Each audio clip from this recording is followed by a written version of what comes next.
How's your day so far? Ugh. Raging stepmom, work, and cool kids who can't get over themselves. Ever feel like you don't belong? Welcome to MsMojo, and today we're counting down our picks for the top 10 things only adults notice in a Cinderella story. You think I'd remember those eyes?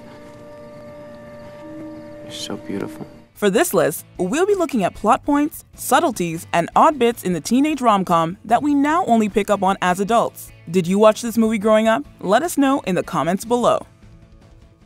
Number 10. Mr. Ames is overly controlling of Austin and his future. One of the biggest cliches in high school movies is the "it's not my dream, it's your dream" father-son relationship. Have you told your dad about Princeton yet? If only I could. I haven't even told him I want to be a writer. My father always encouraged me to pursue my dreams. Not mine.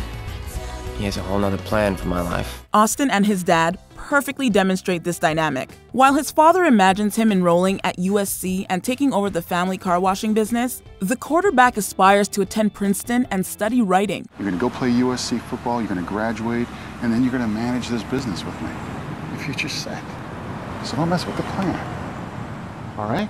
Younger audience members probably don't question it, but us older viewers realize that Mr. Ames is being ridiculous. The pressure he puts on Austin to follow in his footsteps clearly hurts more than it helps. Hey, what are you doing? I'm out of here. What? You're throwing away your dream. No, Dad. Throwing away yours. Most parents would be proud to have a kid pursuing an Ivy League education. We think Mr. Ames totally needs a reality check. Number 9. Hal should have noticed how terrible Fiona is to Sam.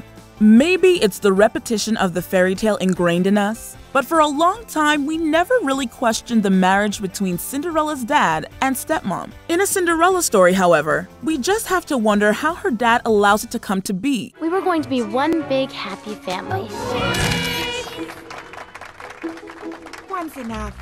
Unfortunately, this was no fairy tale. Hal is supposedly Sam's best friend before he dies, and yet he marries a woman who clearly doesn't like his daughter. We can't blame him for falling in love, but he probably should have anticipated that his new wife would make an awful stepmother. You're not very pretty, and you're not very bright. I'm so glad we had that talk. How the wedding picture incident wasn't an immediate red flag for Hal, we're not sure. Everyone just shut up! When I find her, I'm gonna ring her. Orders up! Number 8. The film is full of nostalgia. This film has layers upon layers of nostalgia, especially for us older viewers. 2004 was certainly a time to be alive, and this film is an absolute relic of the era. It's 2 a.m. We've been at this for 5 hours. Well, I think we broke our record. We should turn in. Sweet dreams. From costumes to props, we're getting major flashbacks over here. Early 2000s technology plays a huge part in the plot too, since Sam and Austin meet in an online chat room. Hey Nomad, do you think we've ever met? I don't know.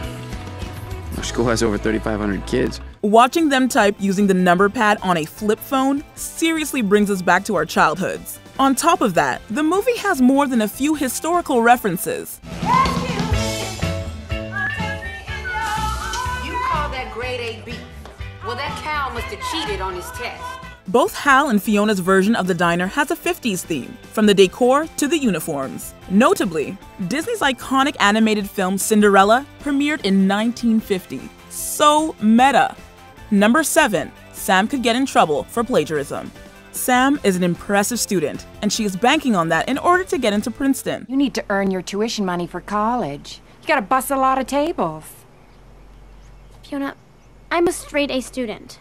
I work 7 days a week and I'm taking extra AP classes. However, those of us who have been through high school and college realize that Sam doing Brianna's homework could completely ruin her chances of getting an Ivy League education. I guess you missed the do not disturb sign. No, I saw it.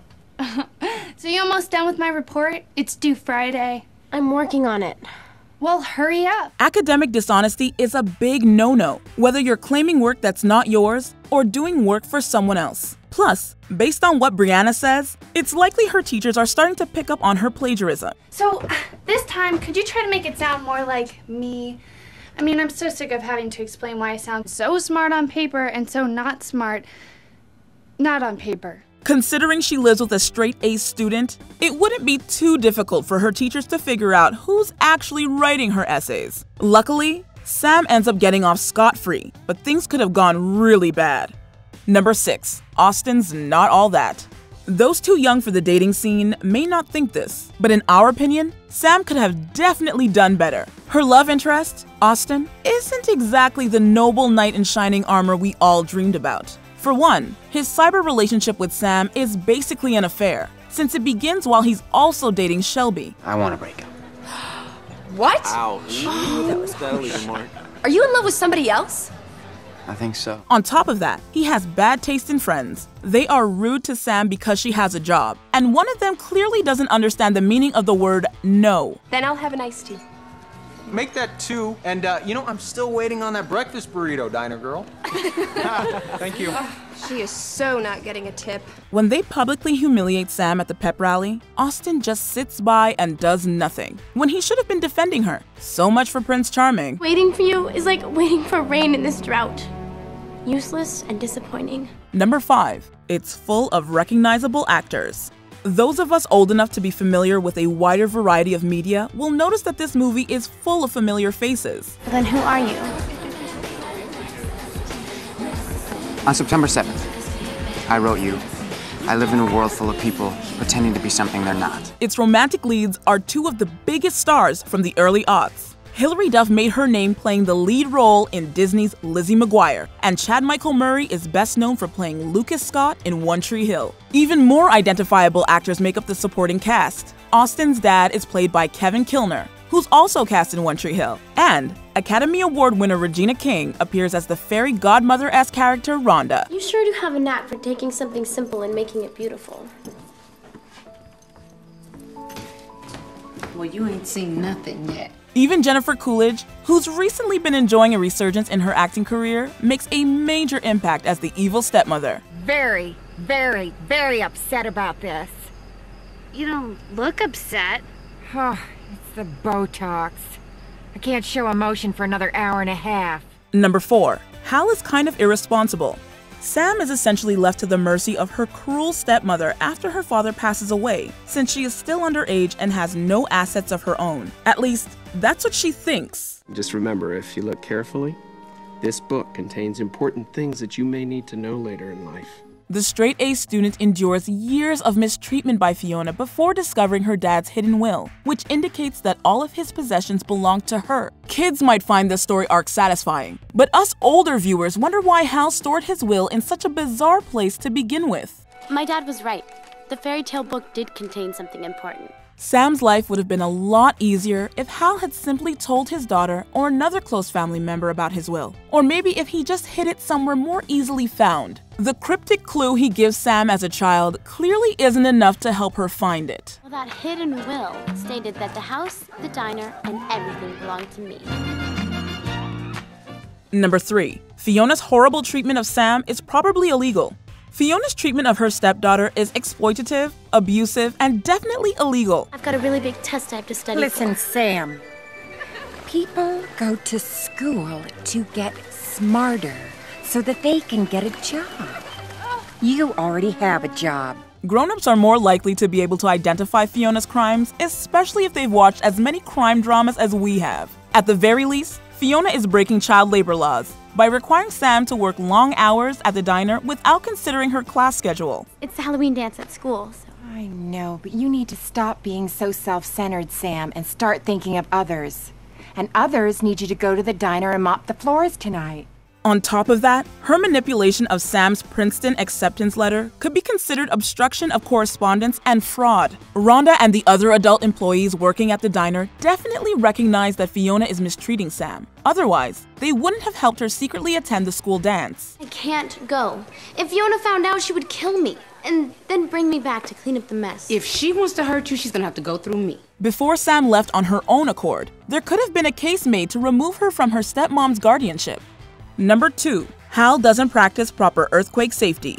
The moment Sam's dad dies is made even more tragic by the fact that it could have easily been avoided. Viewers old enough to have a sense of earthquake safety will recognize that Hal actually makes all the wrong choices for the situation. I was my dad's best friend. and he was mine. According to the CDC, the best thing they could have done is stay in bed and cover their heads with pillows. Despite popular belief, doorways aren't necessarily the strongest part of a house, and we're advised to keep from standing in them during an earthquake. Earthquake! My kingdom came crumbling down the day the Northridge earthquake struck the valley. Don't go! I'll be right back. By getting out of bed and crossing the room, Hal and Sam risked walking on broken glass or tripping on fallen objects for no reason. Hal's choice to run to Fiona is also a dangerous move, so it's not surprising that it led to his death. I lost my best friend that day. And from then on, the only fairy tales in my life were the ones I read about in books. Before we continue, be sure to subscribe to our channel and ring the bell to get notified about our latest videos.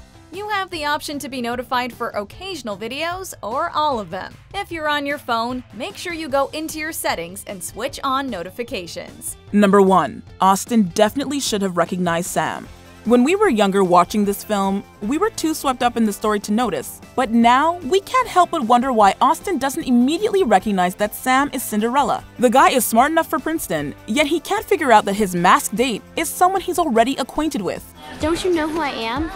Of course I do. You're Princeton girl. You're the girl I've been waiting to meet. I know exactly who you are. What's your name? Not only do they attend the same school, Austin regularly dines at the place where Sam works. Okay, first question. You do actually go to North Valley High School, right?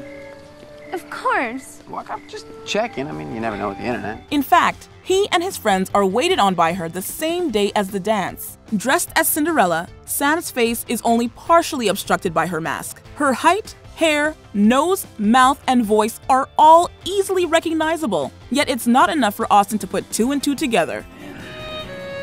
How could I have seen you before and not know who you are now? Maybe you were looking, but you weren't really seeing. Do you agree with our picks? Check out this other recent clip from MsMojo. And be sure to subscribe and ring the bell to be notified about our latest videos.